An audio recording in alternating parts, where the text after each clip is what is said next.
Okay, hi, my name is Owen Atkinson from Dairy Veterinary Consultancy. I've been here today on a strategic farm open day for AHDB Dairy, Tom and Karen Holton's, and we've been focusing on feed efficiency.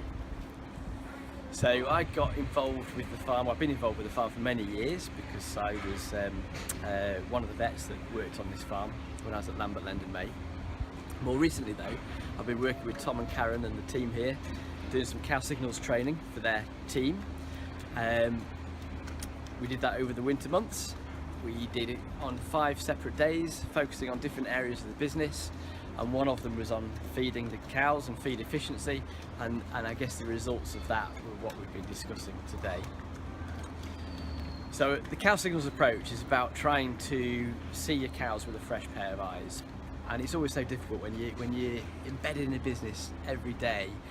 You don't necessarily see the wood for the trees. So having set aside a day just to look at feeding practices, we did various cow signals type of things, but it's really about asking the cows what they think of what's going on, learning as much as possible from what the cows can tell you. So that would include, for example, body condition scoring, room and fill scoring. We did some feces sieving. We looked at trough spaces. We looked at water provision, a whole range of different things. One of the things that came out of that exercise was we just wondered whether that we were missing a trick on some feed efficiency. There was a little bit of waste in the morning when the troughs were filled up because the cows were pulling some of the feed onto the floor, so you could see that was wasteful. There was evidence from the feces sieving that perhaps they weren't dealing with their diet as well as they could be. There was a little bit of undigested, a little bit too much undigested fibre coming through in the muck, which by itself I wouldn't read too much in, but it maybe just raised a few questions. Tom made the point that he didn't think the mix was particularly even because he was overfilling his mixer wagon, so it wasn't doing the best mix. And Tom himself came up with the suggestion of feeding fresh feed twice a day instead of once a day, which is what he was doing, trying that for a week or a fortnight and see how it went on. And my feeling was that it was a good thing to do because that would more likely give it a stable rumen pH throughout the day by encouraging not one big feed in the morning when they first get fed, but spreading the feeds out more evenly throughout the day. I also thought they might increase their dry matter intakes, feeding fresh feed twice a day. And Tom phoned me up about a week later, very excited. He said the dry matter intakes hadn't changed at all, the cows were eating exactly the same as before, but the litres of milk had gone up by 1.5 litres for the highs, over 250 cows. So that was earning him like 28 pence a litre, another, what was it, £150 a day for no extra feed costs. He was chuffed to bits with that. Great. So what, if there's one thing for farmers to take home from today, what would you hope that they take home and do on the farm? Okay, so there's lots of things that farmers can take home from today.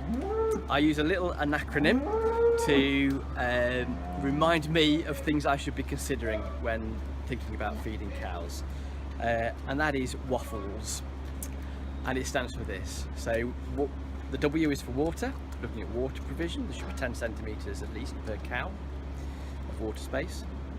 The second one is A for acclimatisation, making sure that the rumens are acclimatised to a milk and cow diet. That's about transition cow management, very important. The first F is for feed barrier space. My target minimum is 66 centimetres or 2 foot per cow, and in fact Tom's highs have just got slightly more than that, the feed barrier space. The second F is for fibre. There needs to be enough and of the right amount to aid good rumen fermentation. Then we're on to L for little and often, and it's all about trying to get cows to eat little and often. That's what they're designed to do, so they have a very stable rumen pH throughout the day. If you're feeding at a feed barrier, for example, doing more push-ups is one way to achieve that. And then we're on to E, which is ease of access. It's got to be easy for the cows. That means tackling lameness, having good cow comfort, wide passageways, no dead ends, very little stress in the shed. So even the lower ranking hierarchy cows feel free to go up and feed when they want and then go and lie down when they want. So that's E for ease. And finally, consider sorting and do whatever you can to reduce that. So doing 2 fresh feeds a day instead of 1 fresh feed was an obvious way of reducing sorting here, but making sure the mix was better mixed, adding a little bit of water to the diet, all those things were helpful to reduce sorting. So that's waffles. Great, thanks Owen.